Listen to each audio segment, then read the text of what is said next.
Did you know that public community centers managed by the Social Development Department are governed by an operating policy?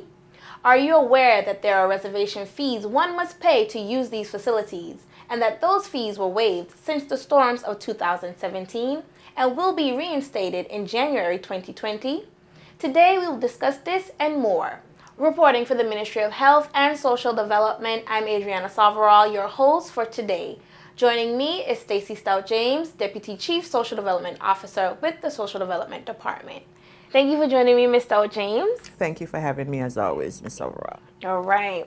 So we're just going to go straight into it. After 2017, the storms and the disasters, almost all the infrastructure to me, from, bird's eye view, was impacted. Tell us, how did that impact the community centers managed by Social Development? And give us a detail or description of what happened or what type of damages were sustained by the buildings. The community centers operated by Social Development Department, they experienced significant damage after our storms in 2017.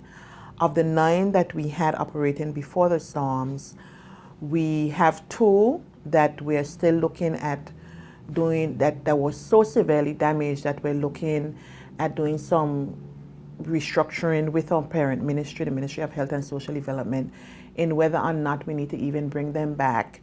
Outside of those 2, we have 2 that remains closed to the public because they're liability issues to the public, and we have 5 that are semi-functional that we use now to address the needs of our community members where those community centers now sit. So I know that things like the senior programs were impacted, and any other government functions that used to be held in the community centers, there was a bit of a strain in finding someplace now to go, and even with the fees not being present.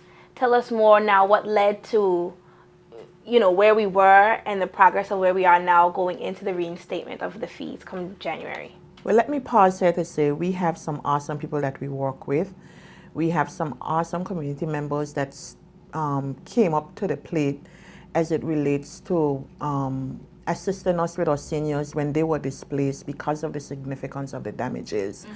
And so we had to, with their minds and our minds, we use our creative minds to find facilities that can, still have the seniors go, not as regularly as they used to, but at least, have a setting where they can go and, still be able to, socialize with each other.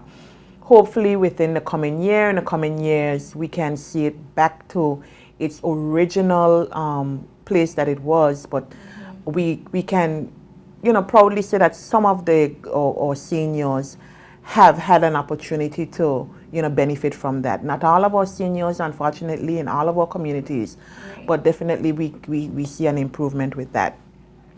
As it relates to the fees, of course, because of the significance of the damages and because of the liability issues that we encountered after the 2017 storms, we decided internally to waive those fees to the public. And so the persons were allowed to utilize the facilities, those that were functionable, at no cost to them. However, we've done, some level of work to the community centers as, the 2 years has gone by, and we're comfortable that we're at a place now where we can institute our schedule of fees, and wanted an opportunity to share this information to the public so they're aware, as God spare our lives, January morning turns, January 6th we'll start instituting our fees, for the use of the facilities. Now, with the public in mind, when anyone who hears this and they're probably accustomed of using the centers now, and a year or 2 years, we're now 2 years post 2017, persons, I guess, get a little bit more used to the new norm. Right. So now they're hearing that fees will be reinstated. I'm sure they may or may not be that happy. First things first, we have to get back into what is in managing the centers under the operating policy. Where can someone go to maybe get a copy of the policy? I know the policy speaks to a lot of do's and don'ts and how the centers function. So if you can tell us more about the policy and where one can go to get a copy of it.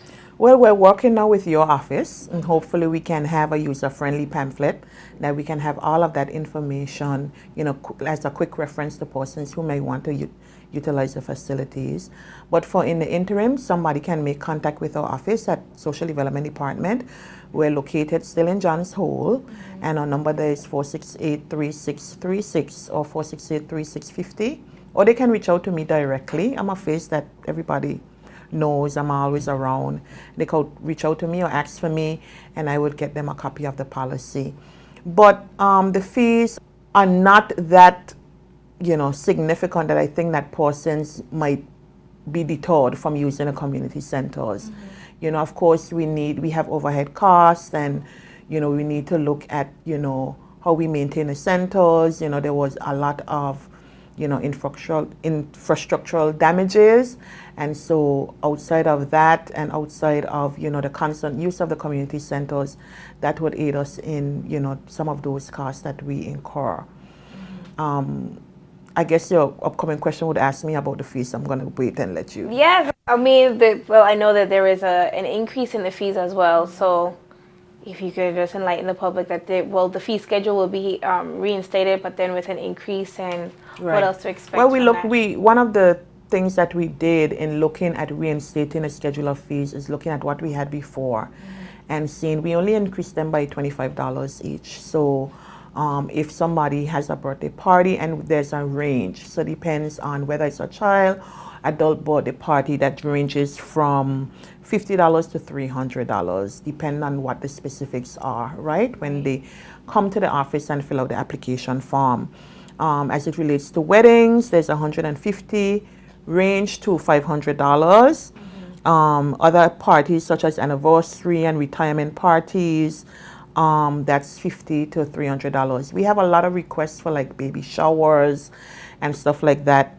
That fee is from $25 to $35.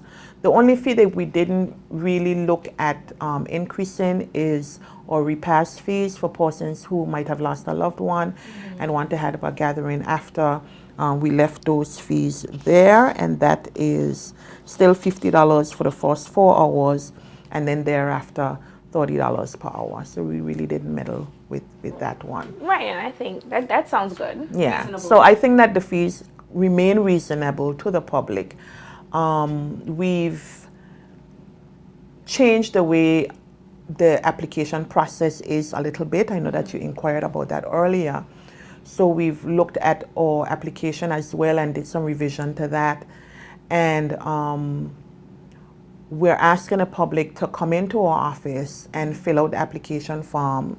There will be accessible online. I think that we're working with your office to putting it online on the government's website. Yes.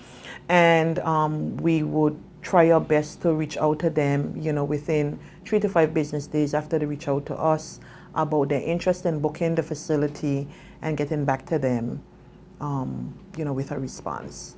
So now I know you're saying a lot of persons need to come to Social Development Department, but are there any center managers for especially, centers that are a little bit far away from Central Road Town or maybe even a sister island? How can someone know? Do you want them to still physically come in, or try to make it their best to, do it virtually? Right. Thank you for that. As I said to you before, we're trying to work on getting it posted on government's website.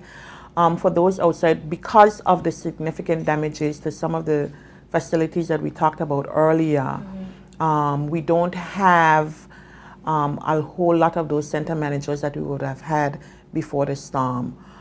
We have currently our district officer, for instance, in Anegada that works along with our office and has direct oversight of our Emil Dunlap Community Center over there, and we've shared the forms with her. So we are trying to be as creative as possible of getting that information out to the public. We can look about emailing you the forms if you have an interest. Just reach out to our office. If it's easier for you to email the forms and have it scanned and email back, then that's something we can definitely acquiesce to. For the shelter managers that we have remaining, of course, they have access to the forms and they can on-site assist you with filling out the forms if that's something that the public wants to explore as well. So I just wanted to know, I wanted for you to make the distinction between a shelter manager and a center manager. If I said shelter manager, my apologies. It should be center manager. Shelter managers are persons who manage shelters once, there's a disaster, right, there's a disaster. So right now we're focusing on the center managers. Focusing on the center managers. My apologies. So can persons reach out if they know, some persons have been managers for some time. So if someone in your community is a center manager, can you reach out directly to them and can they assist with the booking process, or you still prefer for that person who's interested to make direct contact with the department? Either way, it's whatever is comfortable because, the center managers answer directly to social development department and they, have a time that they, turn over the forms to us in any event. So whichever is comfortable for that person who is seeking, to book the center, it's fine by us. For right now, we kind of only have, you can say, 2 center managers. So I would probably say to you, just to be on the safe side, to have them reach out to our office directly and go through our office to have that booking process done. So recently, the EU, through the Pan American Health Organization, are providing funding for the rehabilitation of some community centers here in the Virgin Islands. Yes. Can you give us a little bit more information since that launch happened? Well, I know I was informed by our parent ministry again about this relationship, and I know that they're looking at about 3 or 4 of our community centers as to use as smart community centers. And I know that in discussions that they've had with us, that we're looking at Western Community Center to be that pilot for those smart community centers. So I want to thank them, for their interest and for their efforts. And I'm looking forward to see, how that would pan out. Yeah. So I think we kind of touched everything here today. But I mean, if there are any other donors or persons who are interested in providing support to get some of the centers up, especially for use like for our seniors and stuff, if you want to make an appeal to them, now would be the time to do that. If anyone is interested in donating to the cause or donating anything at all, maybe extra support, if someone wants to volunteer to be a community center manager, or if there's a training opportunity, can they go ahead and call Social Development Department? Of course, I'd like to thank our community partners regionally and locally for assisting us with our efforts in, reinstating our community centers to a level where the persons in the community can utilize them, because that's what they're there for. Those community centers are in the different communities and they're there to solve a need within the public. So we want to thank persons who have been patient with us. We want to thank the donors who have donated to our cause, and just ask persons to bear with us as we continue to work towards giving them the best quality of service that we definitely know that they're entitled to. So thank you for taking the time to have a conversation with me today, Ms. Soveral. Yes, and thank you for being here with me, Ms. Stout James. You're welcome. Reporting for the Ministry of Health and Social Development, I am your host, Adriana Soveral. Today, my guest was Stacey Stout James, Deputy Chief Social Development Officer. We spoke about the reinstatement of fees at public community centers. For more information about this and other government news via web, please visit www.bvi.gov.vg or like us on Facebook at Government of the Virgin Islands, Ministry of Health VI, and also Instagram at GISBVI. Again, thank you for tuning in.